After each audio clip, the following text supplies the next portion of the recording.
Sir Telugu Desam పార్టీలో ఎంతకాలం నుంచి ఉన్నారు మీరు? నాకు ఊహ తెలిసిన దగ్గర నుంచి మా కుటుంబం మొత్తం తెలుగుదేశం పార్టీకే ఓటేయడం జరిగింది. నేను విద్యార్థి సంఘంలో 2008 నుంచి నా ఇంటర్మీడియట్ ఫస్ట్ ఇయర్ నుంచి నేను నా రాజకీయ ప్రస్థానం మొదలుపెట్టడం జరిగింది. సార్ ఇప్పుడు తెలుగుదేశం పార్టీలో మీరు ఇంతకాలం నుంచి ఉన్నారు, మీరు ఒక ఎమ్మెల్యే కాదు, ఒక మంత్రి కాదు, అయినా కూడా ఎమ్మెల్యే మంత్రిగా చేస్తున్న పదవిలో తీసుకున్న వాళ్ళు కూడా మరి భయపడి అరే ఈ గవర్నమెంట్ మంద కాదు మనకెందుకు అని చెప్పి ఇంట్లో కూర్చున్నాడు. కానీ మీరు వైసీపీ గవర్నమెంట్ అధికారంలోకి వచ్చిన రోజు నుంచి స్టిల్ మొన్న ఆ ప్రభుత్వం దిగిపోయే వరకు కూడా ప్రతిరోజు ఏదో ఒక వీడియో మీద ఏదో ఒక టాపిక్ మీద ప్రజలను చైతన్యపరుస్తున్నారు. మరి మీ మీద దాడులు జరిగినాయి, కేసులు పెట్టారు, జైలుకి పంపించారు, అంటే కుటుంబం ఉందనేది మీకు గుర్తు రాలేదా? ఇప్పుడు ఒక పార్టీ కోసం ఇంత చేయాల్సిన అవసరం ఉందా? ఇప్పుడు మీరు స్టార్టింగ్ ఒక మాట అన్నారు, ఎమ్మెల్యేలు మంత్రులు ఎవరు మాట్లాడలేదు, సైలెంట్గా కూర్చున్నారని. అది తప్పు స్టేట్మెంట్ అండి. ఎందుకంటే వాళ్ళకి అనుభవం ఉంది, ఎప్పుడు ఏ విధంగా మాట్లాడాలి, ప్రజల్లో ఏ విధంగా ఒక చైతన్యాన్ని కలిగించాలనే విషయం వాళ్ళకి తెలుసు. మేము యువకులం, ఉడుకు రక్తం, ఆవేశం ఉంటుంది. సో ఇప్పుడు జగన్మోహన్ రెడ్డి అని ఒక సైకో ప్రభుత్వంలో వాళ్ళు ఏమైనా చేసినా, దాష్టికాలు చేసినా మేము తట్టుకోలేము, తీసుకోలేము, కాబట్టి వెంటనే రియాక్ట్ అవుతాం. కానీ మాకు దగ్గర ఎమ్మెల్యేలుగా మంత్రులుగా చేసిన ఈ పెద్దలందరూ ఏంటంటే కొంచెం టైం టేకింగ్ అనమాట. ఎందుకంటే ప్రజలకు కూడా వాడు ఏం చేస్తున్నాడో తెలియాలి.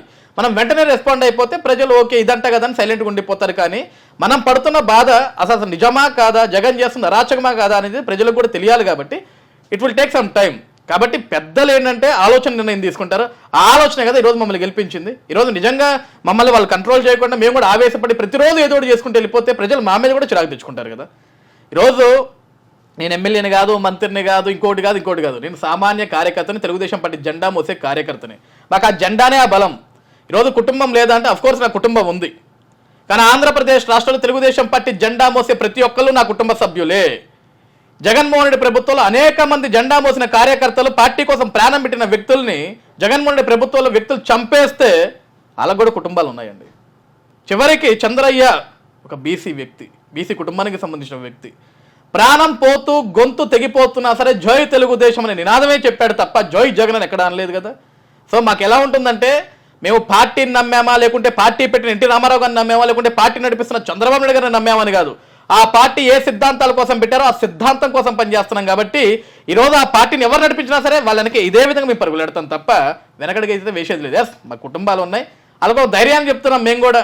ఏమీ కాదు, మనిషి అనేటోడు ఈరోజు పడతాడు, రేపు పొద్దున పోతాడండి. ఈ రాత్రి పడుకుంటే రేపు పొద్దున లేస్తాం లేవు ఎవరికి తెలియదు కదా. పోయే సమయానికి ఏదో ఒకటి సాధించిపోదాం.